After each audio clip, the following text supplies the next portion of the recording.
Morning, guys. Hope you're enjoying the sun. So, there's been a lot of discussion after a piece I saw in Campaign yesterday about pitch pressure and its impact on agencies and their teams. And obviously, there's real well-being concerns here. But I'm thinking that the stress is only part of the story.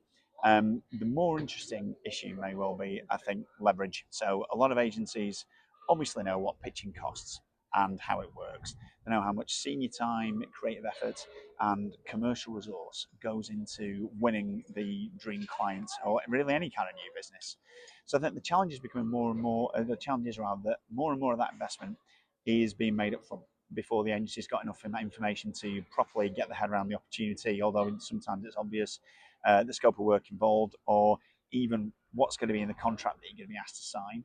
So what used to be a demonstration capability, just sending over creds now to get a client's attention can involve strategy, creative thinking, technical recommendation, data analysis, obviously AI-enabled solutions because the clients will want you to use it where possible for the sake of efficiency, all before there's any kind of commitment. So recently, I've seen reporting suggesting that agencies are seeing bigger demands during pitch processes, short turnaround tasks, expanded expectations.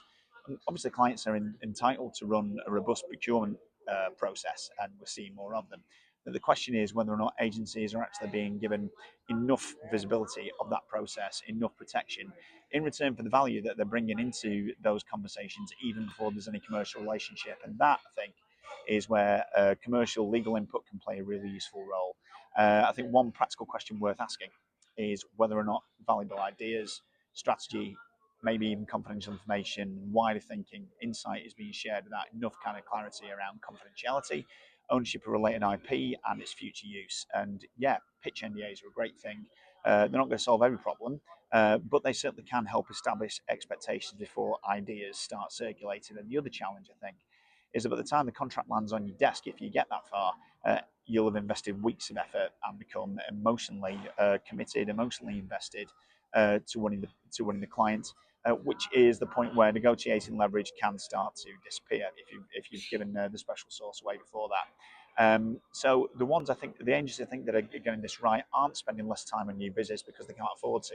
They're spending more time understanding where value is actually being created, where risk is building up, and how both of those issues should be properly managed. Because the real issue, I think, isn't necessarily going to be just pitch stress, although that's one major issue for you and your teams.